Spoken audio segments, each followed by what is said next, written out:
Hey guys, it's another day of trailer living, and I'm starting a new little mini series. I'm gonna call it Trailer Talk, where I talk about things here at my trailer that could be political, not political, opinionated, whatever. But today's topic is pretty simple. It's catch and release. I get a lot of comments lately about why do I let those trout go? Why don't I eat them? Do I ever eat them? And then on the flip side, the opposite end of the spectrum, I have people who are like, do you wet your hands when you touch a trout? And all this stuff. And I just think it's so funny how opinionated people are.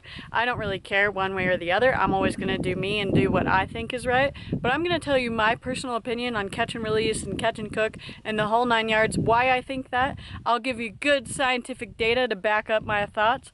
And let me know what you think. If you agree or you don't agree, it doesn't matter. Nobody's right or wrong. But this is going to be the first episode of Trailer Talk. Here we go. Let's get started. Yeah.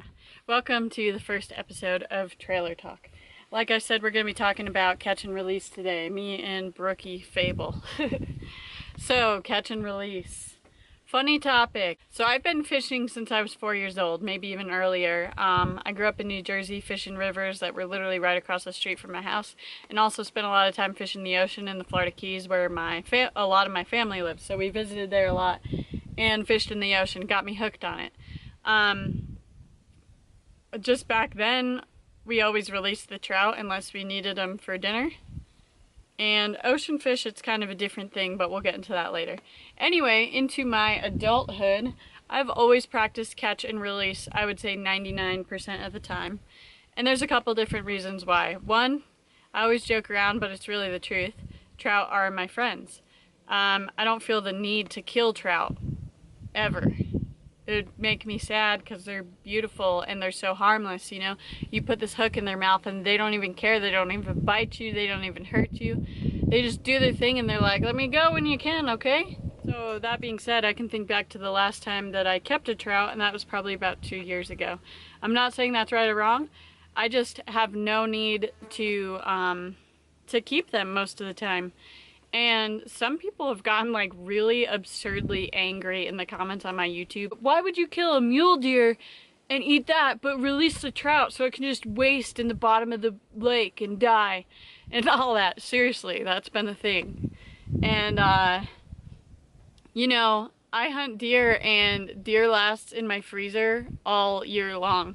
This past year, I got 2 mule deer, a buck and a doe, a white-tailed buck, and a bull elk. So I have all that meat. What the heck do I need trout for? I love trout, don't get me wrong. That last time I ate a trout, it was about a 3-pound brookie that had hit a really big streamer really hard, and getting it out would have ripped his throat up. So that's why I kept him, and he fed me for like 3 days. I love the taste of trout.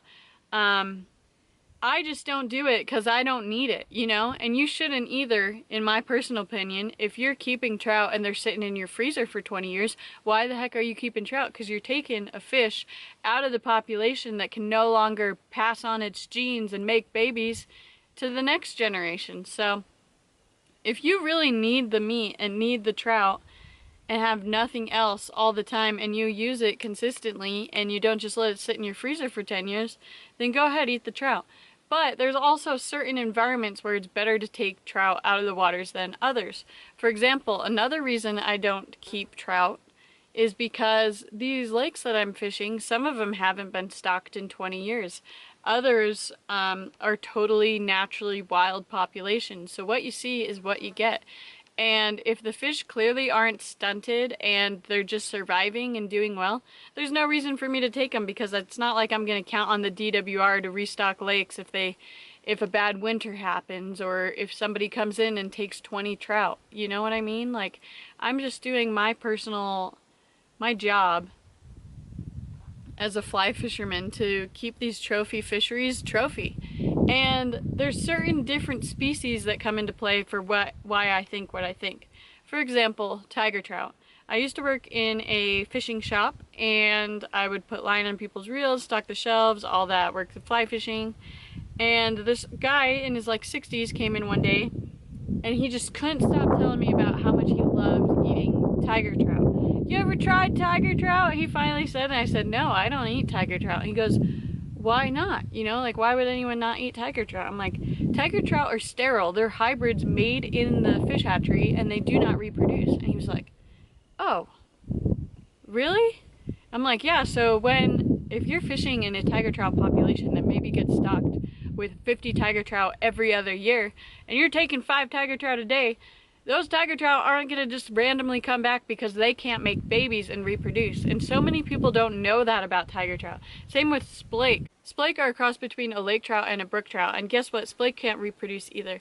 And on top of that, most rainbows that they put in populations nowadays, that if the DWR is going to stock an area, Brooke, are you okay?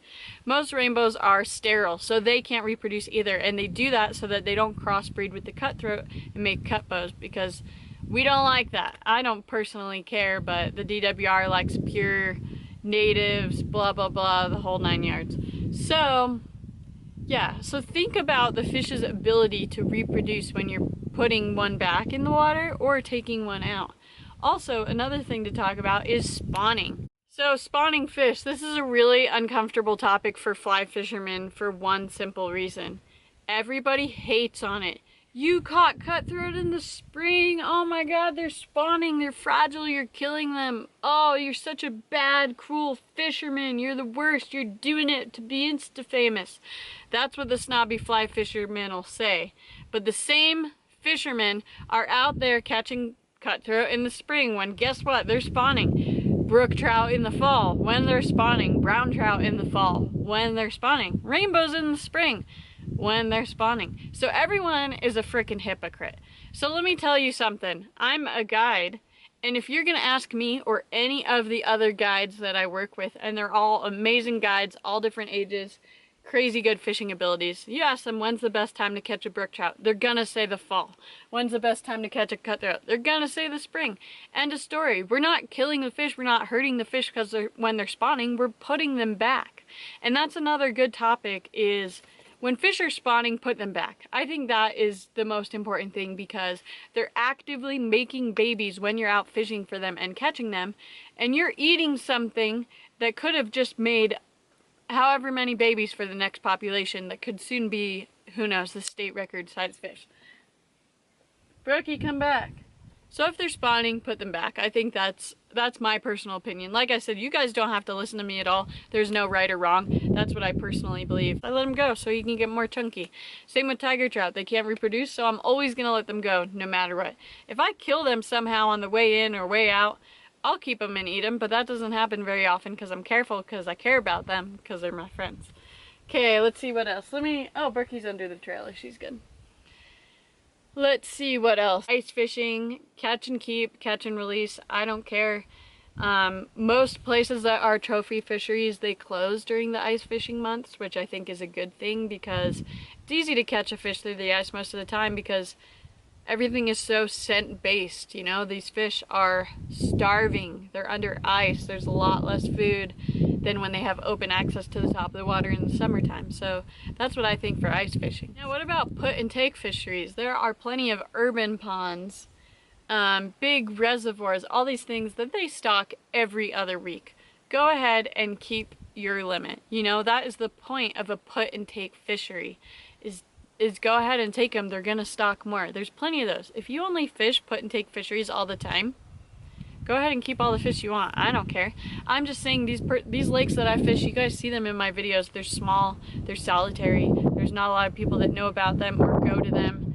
And the fish population can't handle you taking 1 million of them. But now that doesn't count for every lake. There's a couple different brook trout lakes here that I will say brook trout can reproduce like rabbits. Hold on, it's getting windy. Brooks, you okay?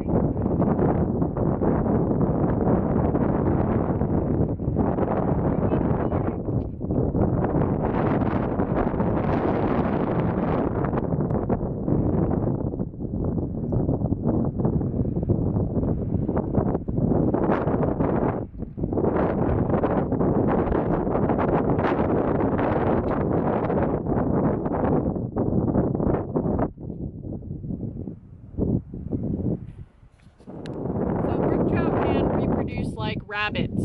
It's simple. Everybody knows that. Brook trout have no hard time reproducing. Cutthroat do. Most cutthroat need running water to spawn. Brook trout can literally spawn in stagnant water. they could spawn and make a population of 100 in a puddle this big. They're so resilient and they're so awesome, and that's why I love them. They're one of my favorite fish. Brook trout and tiger trout. Definitely up there for my favorite trout. But anyway, so certain populations of brook trout will pretty much spawn themselves to saturation. And when that happens, usually the DWR knows and will up the limit. Keep as many brook trout as you want. And guess what? That's good. Cool. Keep the brook trout. If you are fishing a population of stunted brook trout, and you can tell what a stunted brook trout is because they're going to have big heads, long bodies, but super skinny. You know, they can't get the amount of food to get fat and to grow the fatness that they should be with their length and their age, because there's not enough food for how many brook trout there are. That's my personal opinion, guys. Like I said, you don't have to listen to it. But at the end of the day, I just don't keep them because I don't need them. It would be a waste for me. If I'm ever going to keep a fish, I'll do a catch and cook for you guys. I probably will do one this summer just so you can see how I cook them because they are super good. But if I ever need a fish, I'm going to keep one and I'm going to cook it that day on the spot. I don't need any in my freezer. I can buy fish at the store. I love seafood. I love catching and eating fish from the ocean. That's a very open environment. There's endless amounts of fish. There's still rules and regulations which are important to follow. But at the end of the day, I catch and release because trout are my friends. And it makes me really happy to let go of my friends. They're my friends. They're so sweet to me. They bring me so much joy, and I love them so much, and I want them to be around forever and generations and generations and generations. And you never know what kind of budget cut is going to go on with the DWR fish hatcheries and if they stop stocking things and what could happen to the population. That's going to conclude this episode of Trailer Talk. Let me know if there's any current events, current topics you guys want me to talk about. I'm never here to hurt anyone's feelings or tell you what's right or wrong. I'm just giving my own personal opinion. And I'd love to hear your opinions too. Go ahead and comment below. Thanks for watching, guys. I hope you enjoyed this. We'll see you next time. One more thing before I head out, guys. I'm wearing new Fable Lifestyle gear. My hat is this super cool brook trout with a fly. Big ol' hump, big ol' male brook trout. And this crop top that I'm wearing. For the ladies, there's going to be men options available as well. They're going to launch June 1st. Let me show you real quick. They're so cute. So I'm wearing kind of high-waisted shorts. I love it. It's so cute. I love it. Let me know what you guys think. Ladies, what do you think? Men, what do you think? Would you buy this for your girlfriend or your wife? Me and Brookie will see you next time on our next episode of Trailer Talk. What do you want it to be? Comment below. Thanks, guys.